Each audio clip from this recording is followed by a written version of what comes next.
Quello che stiamo per condividere con voi è un viaggio straordinario, un'avventura che ci ha regalato emozioni indimenticabili ed esperienze uniche, di quelle che accadono solo una volta nella vita. In questo video passeremo da metropoli futuristiche davvero incredibili a templi tradizionali della bellezza senza tempo.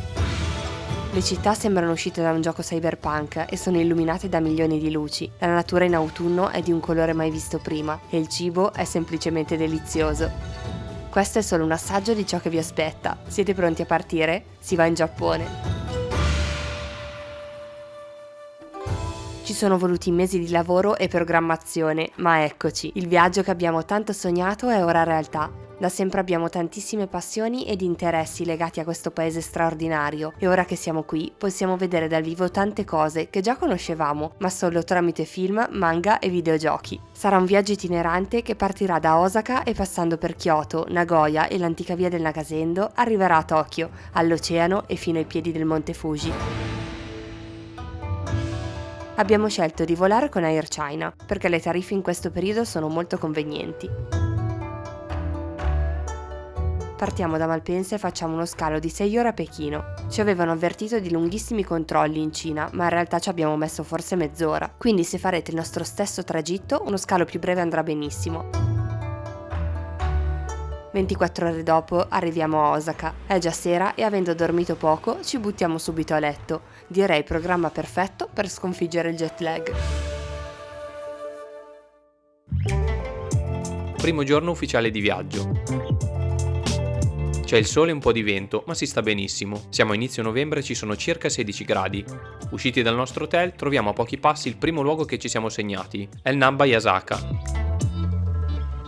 Tempio caratterizzato da un'enorme struttura a forma di testa di leone. Il leone, simbolo di protezione e guardiano contro gli spiriti maligni, ricorre spesso nelle tradizioni shintoiste. Ci sono già diverse persone, anche se è mattina presto, e tutte sono così tranquille e rispettose. Ci sono turisti ma anche tanti giapponesi. Scopriamo per la prima volta le ema, tavolette di legno in cui i fedeli scrivono desideri, preghiere o parole di gratitudine. È un luogo incredibilmente pacifico, nonostante sia circondato da alti palazzi e case su ogni lato. Siamo felici di aver iniziato la nostra esplorazione proprio da qui. Il quartiere di Namba è fuori dalle zone più turistiche di Osaka, ma a noi è piaciuto un sacco. Camminando è impossibile non notare le vending machine posizionate ad ogni angolo. Questa infatti è una delle caratteristiche più distintive del paese. Sicuramente non morirete mai di sete in Giappone. Ci troviamo in una lunga galleria dove c'è un po' di tutto, principalmente utensili per la cucina, coltelleria, insegne luminose, ma anche piatti finti super realistici che vengono utilizzati spesso nelle vetrine dei ristoranti. Ci viene incontro un robot alieno che mi lascia la mappa della zona e mi parla in giapponese. Adoro tutto quello che sto vedendo. In una traversa andiamo da UArts, un negozio di cancelleria tutto a tema gatti. Per chi come me è amante di questo genere di oggetti, entrare in negozi così è un sogno d'occhi aperti. Abbiamo trovato anche un quadernino per i timbri, proprio come lo cercavamo. Se non avete mai sentito parlare, gli Echistamp sono uno dei souvenir gratuiti più belli in assoluto da poter collezionare in Giappone. Sono presenti in alcuni negozi, in molte stazioni ferroviarie e della metro e in tantissimi luoghi di interesse turistico. Io non vedo l'ora di riempire il mio quaderno. Poco distante ci addentriamo tra le vie del Kuromon Market. Qui inizia ad esserci decisamente più gente. D'altronde, anche se non siamo in alta stagione, in alcuni luoghi è praticamente impossibile non trovare caos. Ci sono 1 milione di stand che propongono street food di ogni tipo, frutti di mare, dolcetti, sushi, carne di Kobe. Noi, dato che vogliamo partire leggeri, abbiamo preso delle patate dolci a fette, buonissime. Piccolo consiglio per quando sarete qui: ricordate di non mangiare mentre camminate, dato che è considerato molto maleducato. Altra cosa che non possiamo fare a meno di notare sono i gashapon, macchinette automatiche che distribuiscono giocattoli e gadget a sorpresa all'interno di piccole capsule. Costano tra i 300 e i 600 yen di media e si può trovare all'interno letteralmente qualsiasi cosa. Altra zona da non perdere se verrete a Osaka è Nipponbashi. Il primo impatto è pazzesco, la sera deve essere ancora più incredibile. Entriamo nel nostro primo combini. Abbiamo scelto proprio questo tra le centinaia sparsi per la città, dato che è l'unico dedicato a Dragon Quest, serie di videogiochi tra le mie preferite in assoluto. I convenience store, chiamati da tutti combini, sono piccoli negozi aperti 24 ore su 24, 7 giorni su 7, che offrono di tutto: cibo, snack, articoli per la casa o addirittura prelievo contanti. Sono una vera icona della vita quotidiana in Giappone. Ne approfittiamo e prendiamo un onigiri per fare merenda, costa meno di €1 ed è bello sostanzioso. Attraversata la strada facciamo un giro alla Namco per giocare all'artiglio e in una sala arcade. Ci siamo appassionati subito a Pokémon Frenda, anche se non capiamo una parola riusciamo perfino a vincere qualche partita. Ma non possiamo passare qui tutto il giorno, abbiamo tantissimo da vedere. Andiamo alla Nankai Namba Station per prendere la metro.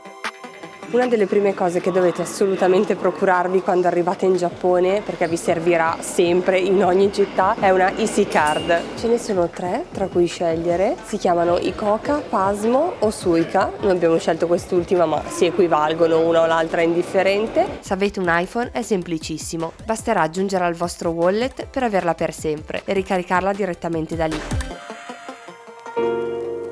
Consigli tecnici conclusi, nel frattempo siamo arrivati allo Shinsaibashi Parco, un enorme centro commerciale dove ci sono alcuni negozi che non potevamo perderci. Prima tappa, lo store ufficiale dello studio Ghibli, al 6° piano. Avremmo voluto con tutto il cuore andare al museo Ghibli, ma non siamo riusciti a prendere i biglietti. Già solo questo luogo con i piccoli allestimenti a tema è speciale. Ci spostiamo poi al 9° piano per andare al Pokémon Center, finalmente ne vediamo uno dal vivo.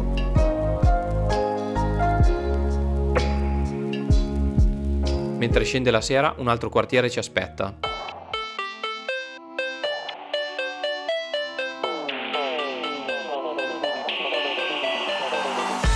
Siamo arrivati ad Otombori, penso il luogo più famoso di Osaka. C'è questo canale con le vie che lo costeggiano pieno di insegne, bar, ristoranti e localini dove mangiare street food. Stasera sicuramente qualcosa proveremo. Ora vogliamo andare sulla ruota panoramica che c'è proprio qui in questa via.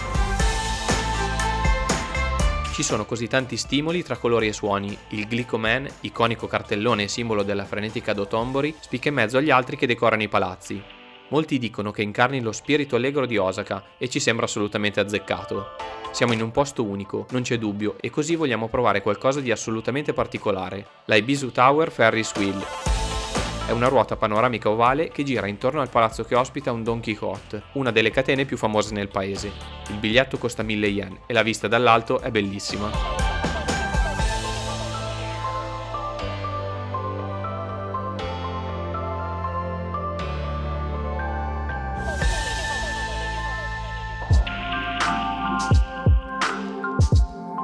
Tornati a terra, ormai è buio e le insegne ora sono tutte accese. Ce ne sono di stranissime che non passano di certo inosservate.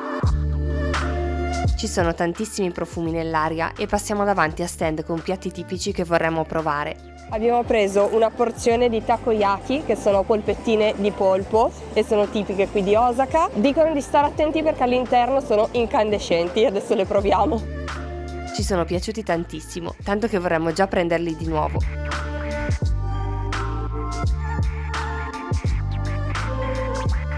Lasciamo per un attimo la via principale di Dotonbori per raggiungere un piccolo tempio, ancora non molto conosciuto, che pur essendo a pochi passi dalle vie più turistiche, conserva un'atmosfera totalmente differente.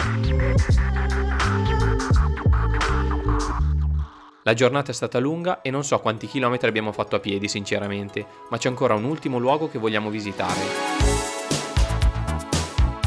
Prendiamo la metro per Shinsekai. Il nome del quartiere significa letteralmente nuovo mondo. Questo perché è stato creato all'inizio del XX secolo come un'area moderna e futuristica. La torre Tsutenkaku è l'edificio più imponente della zona e incombe sulle vie principali dove le insegne luminose sono forse la particolarità più incredibile.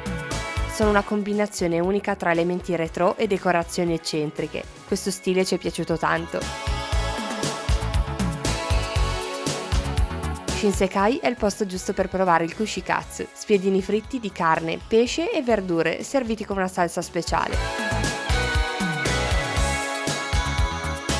Felici ma stanchi andiamo in hotel a riposare, domani ci aspetta un viaggio fuori città.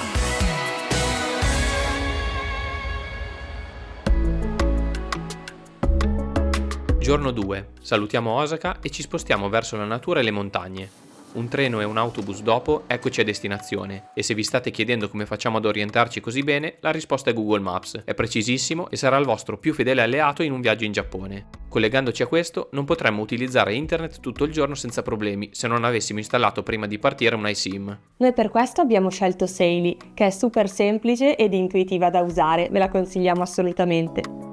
Dopo aver scaricato l'app potrete scegliere il pacchetto dati che preferite, installare la eSIM da casa e una volta atterrati nel nuovo paese che state per visitare, vi basterà attivarla per iniziare a navigare senza problemi da subito. Noi facendo così abbiamo evitato code in aeroporto alla ricerca di un'offerta e non abbiamo nemmeno dovuto togliere la SIM italiana dal telefono rischiando di perderla. Scaricando l'app, oltre a sostenere noi e il canale ovviamente, avrete anche sul vostro primo acquisto un 15% di sconto sul pacchetto che sceglierete. Il codice che dovete inserire al checkout è Sara Paolo, ve lo lascio anche qui sotto. Questa offerta non vale solo per il Giappone, ma in tutto il mondo. Infatti Saily può essere utilizzata in più di 190 paesi, quindi utilissima per tutti i vostri prossimi viaggi. Vi mettiamo il link per scaricare l'app qui sotto in descrizione e nel primo commento. Speriamo che vi possa essere utile così come lo è stato per noi. Ora si torna in Giappone.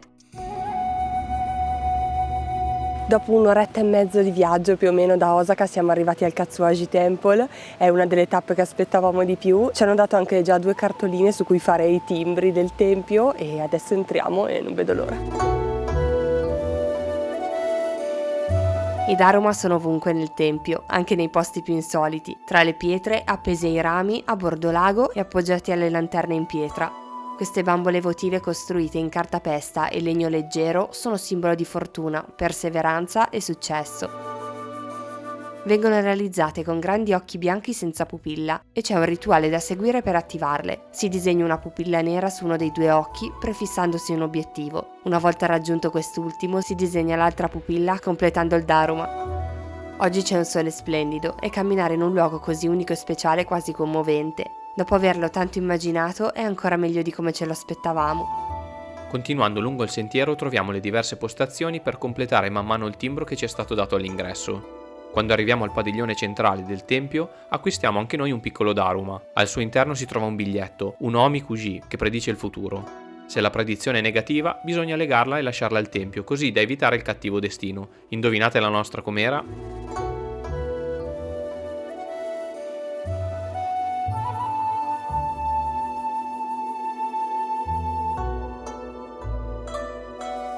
Vicino all'uscita troviamo il 6° timbro per completare la cartolina. È semplicemente fantastica.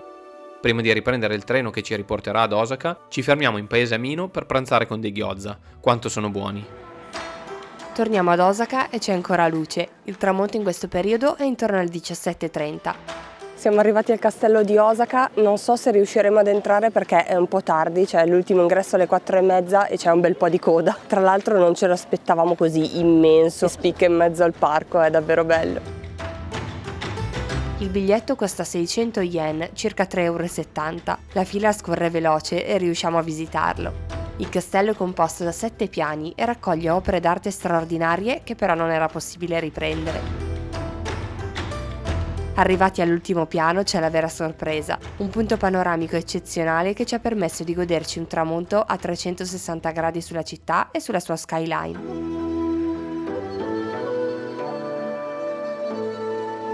Facciamo un'ultima tappa a Umeda vicino alla stazione centrale per fare un salto al Nintendo Store.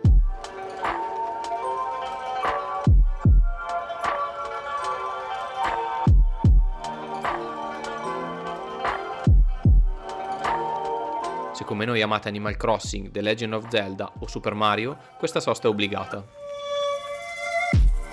Per cena proviamo gli okonomiyaki, piatto tipico di Osaka composto da tanti ingredienti.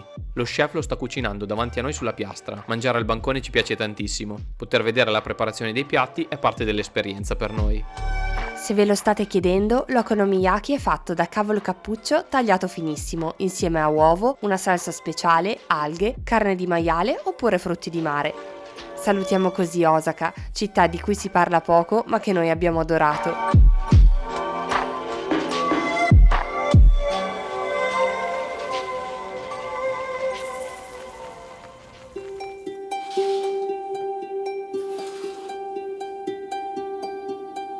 Iniziamo il terzo giorno con uno spostamento, infatti abbiamo appena fatto il check-out nel nostro hotel, salutiamo Osaka e ci dirigiamo col treno verso Kyoto. E mentre noi andiamo verso la stazione di Hankyo Umeda per prendere il mezzo che ci porterà nella nostra prossima tappa del viaggio, voi potreste lasciare un mi piace al video e iscrivervi al canale se non l'avete ancora fatto. Nel frattempo, una seconda colazione con un onigiri del Combini non ce la toglie nessuno. Stiamo aspettando il treno che va a Kyoto, che non è un treno normale come questo alle mie spalle, ma è un po' speciale e passa infatti solo nei weekend e per 4 volte al giorno. Non vi anticipiamo niente, vi possiamo però dire che il biglietto costa esattamente come tutti gli altri treni, quindi 410 yen, che sono circa 2,50 €, quindi direi pochissimo. Il nostro treno si chiama Kyo Train Garaku ed è bellissimo, ragazzi. Ha tutti gli interni in legno e sembra più una casa tradizionale che un mezzo di trasporto, con piccoli giardini zen in ogni carrozza. Solo loro potevano pensare ad un treno con un'estetica così perfetta. Il tragitto dura veramente poco, 45 minuti, ma riusciamo comunque a goderci il viaggio. Arriviamo proprio in centro a Kyoto e usciti dalla stazione andiamo subito a cercare il nostro alloggio per fare il check-in. Staremo qui per le prossime 4 notti. Il complesso di appartamenti si chiama Wayfarer Gojo e la nostra stanza è semplice ma ci piace troppo, ce ne innamoriamo subito.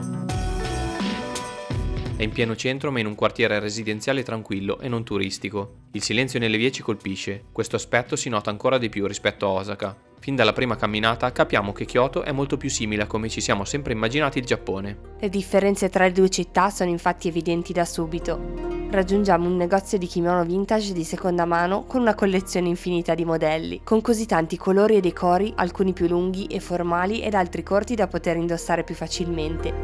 Io ne ho acquistati 2, uno per me e uno per mia sorella. Non trovate siano stupendi?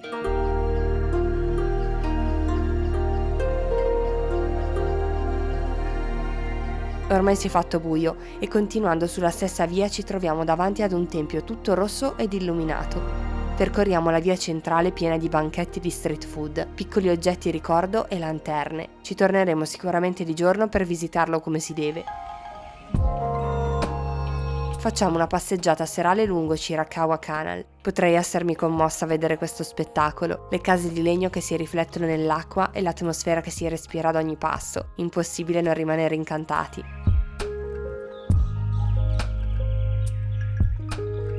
Arriviamo così a Ponto Cho, uno dei quartieri più affascinanti e tradizionali della città, sempre attraversato da canali e con piccole strade lastricate.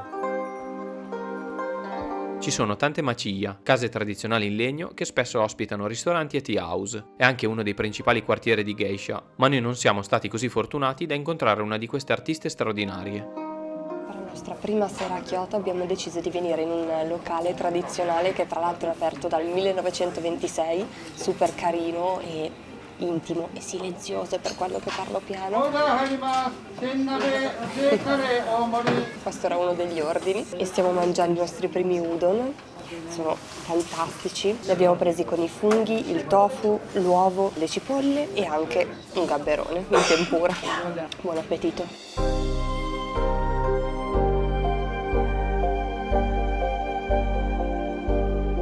Dopo cena facciamo un ultimo giro per il quartiere, non vorremmo più andarcene, ma è ora di riposarci in vista di domani. Secondo giorno di esplorazione. Prendiamo il bus che passa proprio dietro casa nostra in direzione Padiglione d'Oro. Spostarsi con gli autobus in città è molto più comodo che con la metro, coprono un'area molto più estesa. Ci vogliono circa 45 minuti per raggiungere l'ingresso del Kinkakuji, il tempio più famoso di Kyoto e tra i più visitati del Giappone intero, e difatti, come ci aspettavamo, c'è un flusso di persone non indifferente. Praticamente un serpentone di turisti ci spinge verso l'uscita e non siamo riusciti a goderci questo posto pieno. La sua bellezza è indiscutibile però.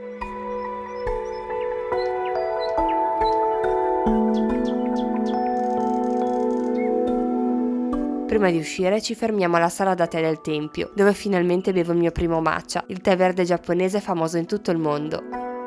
Proviamo anche un dolcetto che viene fatto solo qui, ricoperto con una piccola foglia d'oro. Riprendiamo l'autobus per tornare di nuovo in centro e andiamo al Nishiki Market, un mercato coperto molto simile a quello di Osaka. Anche qui c'è l'imbarazzo della scelta su cosa provare.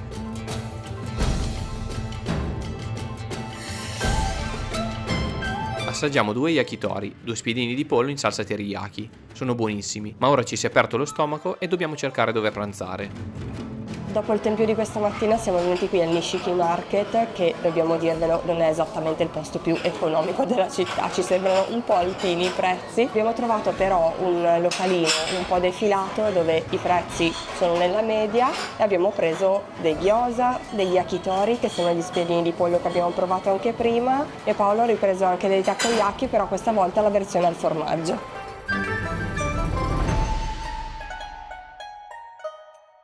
Ripassiamo dal fiume Kamogawa, con le sue case che sembrano palafitte sull'acqua, e torniamo nel quartiere di Gion, vero cuore storico della città. Visitiamo il Kenniji Temple, complesso dove oltre a quella principale sono presenti tante pagode e strutture minori. Ad esempio il Zenkyo-an non è molto pubblicizzato, ma merita una visita secondo noi. È un tempio shintoista con diverse rappresentazioni di cinghiali, simbolo di buon auspicio e successo legati alle divinità. È un angolo sconosciuto nella iperfamosa Gion, ve lo consigliamo. Dato che ieri ci siamo stati solo con il buio, ripassiamo da Shirakawa Canal per goderci questo luogo speciale anche con la luce del giorno. Che magia, che fortuna essere qui!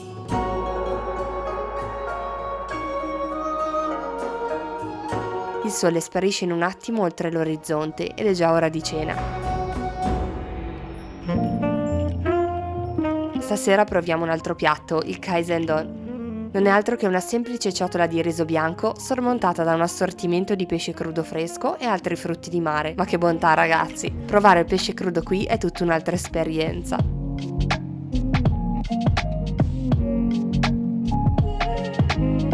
Un giro di shopping in un negozio che vende accessori per viaggiatori e ora a letto. Domani ci aspetta un itinerario interamente a piedi. Siamo pronti a infrangere il nostro record di passi fatti, che per ora si aggira intorno ai 15 km giornalieri. Questa mattina come prima tappa siamo venuti al Ginkakuji, che è un tempio meraviglioso e super tranquillo, un po' fuori Kyoto. Questo tempio è stato costruito nel XV secolo come villa di riposo per uno shogun, e anche se si chiama Tempio d'argento non ha nulla. In origine la struttura sarebbe dovuta essere ricoperta d'argento, ma il progetto non è mai stato completato. Il nome però è rimasto. Il giardino zen in cui camminiamo è speciale, con così tanto verde muschio. Si nota subito la dedizione al limite del maniacale con cui viene curato. Non ci sono quasi fogliolini a terra, è sinceramente impressionante. Ci sono anche poche persone rispetto a quelle che ci aspettavamo. Questo tempio è di una bellezza e pace unica. Qui riceviamo anche il nostro primo Goshin, il sigillo calligrafico sacro, una piccola opera d'arte che è possibile richiedere in tutti i templi buddisti e shintoisti del Giappone. Noi non ce l'avevamo, ma se prevedete di visitare molti templi potreste prendere un Goshuin Cho, un diario spirituale dove raccogliere tutte le benedizioni. Dopo aver visitato il tempio, ora stiamo percorrendo il sentiero del filosofo, che è lungo circa 2 km e costeggia tutto questo canale stupendo, è in mezzo alla natura, è veramente una camminata rilassante, ci sta piacendo tanto.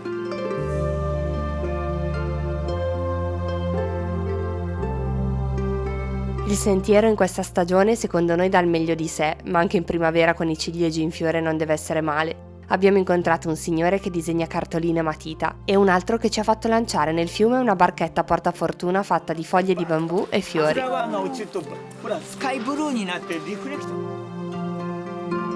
È stata un'esperienza autentica e bellissima.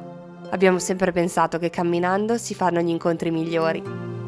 Il sentiero del filosofo finisce al tempio Eikando. Per visitarlo dobbiamo togliere le scarpe, l'interno è meraviglioso, di una bellezza senza tempo.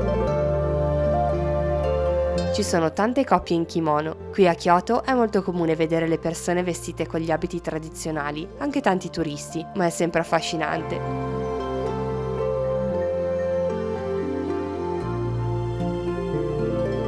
Verso l'ultima parte del tempio arriviamo in riva ad un lago. Avevamo perso le speranze di vedere i momiji, le foglie di acero giapponese colorate di rosso per l'autunno, ma invece eccole in tutto il loro splendore. I colori della natura sanno sempre lasciarci senza parole. Mentre camminiamo verso la nostra prossima tappa, troviamo completamente a caso questo ristorantino di sushi a conduzione familiare. È stretto tra le case in una zona dove non ci sono altre attività. Appena entrati capiamo di essere in uno di quei posti dove lasceremo il cuore. Anche se nessuno di loro parla inglese, sono tutti estremamente gentili e ci aiutano con la scelta del sushi che viene preparato davanti a noi. Come sempre ad accompagnare la portata principale c'è la zuppa di miso. In questo viaggio stiamo vivendo delle esperienze così autentiche e piene, ne siamo davvero grati. Camminiamo attraverso il parco Okazaki e troviamo in ordine il tombino più bello che abbiamo mai visto e il torii più grande mai visto. Ma quanto sarà alto? Troviamo anche un secondo tombino dedicato ai Pokémon della regione di Johto e ripassiamo dal santuario di Yasaka, quello che abbiamo visitato la prima sera ma con il buio.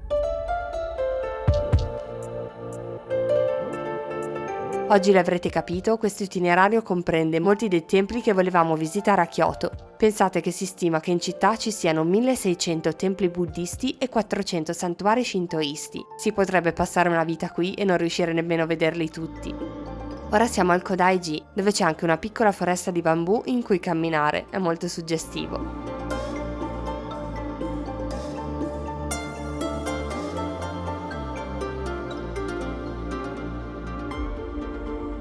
Non era in programma, ma usciti dal tempio ne notiamo subito un altro proprio qui accanto, con una statua immensa di un Buddha seduto. La curiosità era troppa e abbiamo deciso di entrarci. Insieme al biglietto d'ingresso ci lasciano anche dei bastoncini di incenso da lasciare in offerta. Ci sono pochissime persone e abbiamo la possibilità di entrare anche all'interno della statua, una bella sorpresa inaspettata insomma. Chissà quanti angoli nascosti in giro per la città ci sono ancora. Lasciamo il santuario alle spalle e ci troviamo in un giardino semideserto che affaccia proprio sulla via principale di Gion, che vista da qui assomiglia tanto a un formicaio, ma dal quartiere più bello e famoso della città non ci si può aspettare niente di diverso. E quindi ci facciamo coraggio e ci buttiamo nella mischia, anche perché c'è un posto che merita di essere visto, anche se diventeremo presto delle sardine probabilmente. Arriviamo giusti per il tramonto a Kiyomizu-dera. Le pagode rosso acceso con questa luce sembrano ancora più brillanti. Sono uno spettacolo che non si vede tutti i giorni. Ci ritagliamo un posticino per contemplare il calare del sole e il cielo che si dipinge di rosa.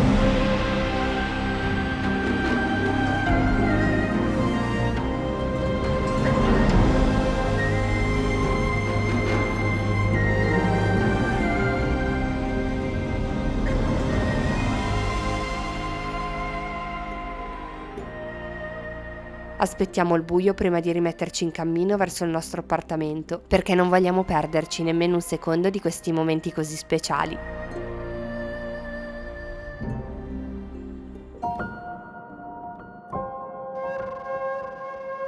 Oggi è l'ultimo giorno a Kyoto, sono le 6:15 di mattina e siamo venuti nel quartiere di Gion per vederlo senza persone, perché come avrete visto ieri è sempre pieno. Speriamo di essere ancora in orario. Sono le 6, ma è già troppo tardi per goderci il posto completamente da soli. Noi ci godiamo questo tempo, in cui possiamo osservare le case in legno e immaginare come poteva essere vivere qui negli anni in cui il turismo era praticamente inesistente. Abbiamo una visione romantica del passato, ma sfido chiunque si trovi qui, immerso in questi luoghi e nel silenzio della mattina, a non emozionarsi.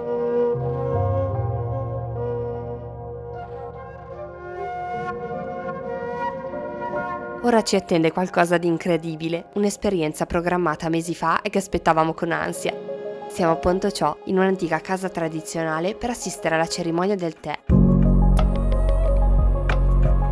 Io e Paolo ci dividiamo per indossare i nostri kimono e senza saperlo abbiamo scelto dei colori che si abbinano bene insieme. Che telepatia! Durante la cerimonia non è possibile fare video, ma possiamo dirvi che è stato assolutamente meraviglioso. Ogni gesto, ogni passaggio fatto con grazia e delicatezza.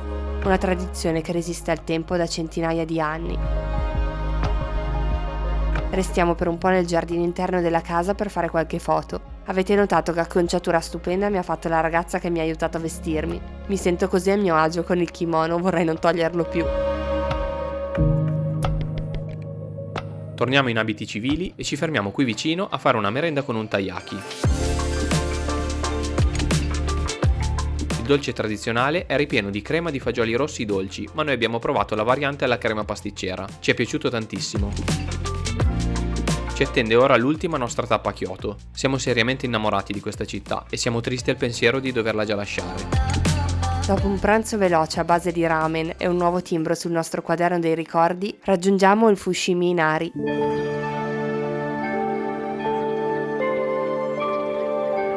Questo santuario shintoista è senza dubbio uno dei più famosi di tutto il paese e per questo in qualsiasi orario troverete sempre un sacco di persone all'ingresso. Le kitsune, le volpi, sono le messaggere di Inari, la divinità a cui è dedicato il santuario, e le troviamo rappresentate un po' ovunque. Arriviamo in pochi passi all'inizio della lunghissima scalinata, sormontata da migliaia di torii rossi che conducono alla cima del Monte Inari. Anche se all'inizio sarà quasi difficile camminare, continuate senza fermarvi fino al punto panoramico numero 5. Ci sono piccoli tempietti da visitare lungo il percorso, piccole strutture ricoperte di muschio e una natura splendida. Abbiamo sempre l'impressione di camminare in un film, con i raggi del sole calante che attraversano i torii, è tutto magico. Siamo grati per quello che stiamo vivendo.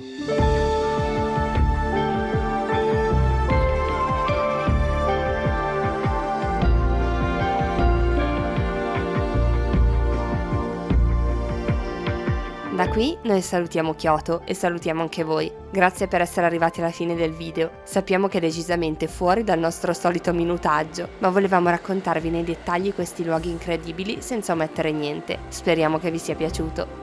Naturalmente il nostro viaggio non finisce qui, infatti nel prossimo video vi racconteremo di una zona totalmente differente da quella che avete visto oggi. Noleggeremo la macchina e ci sposteremo in mezzo alle montagne, tra paesini minuscoli che sembrano sospesi nel tempo, faremo un trekking e dormiremo in un ryokan. Noi intanto vi ringraziamo e vi abbracciamo, aspettiamo di leggere i vostri commenti, siamo molto curiosi. Qui a destra trovate il video per continuare con la nostra avventura. Ci vediamo settimana prossima. Ciao! Ciao!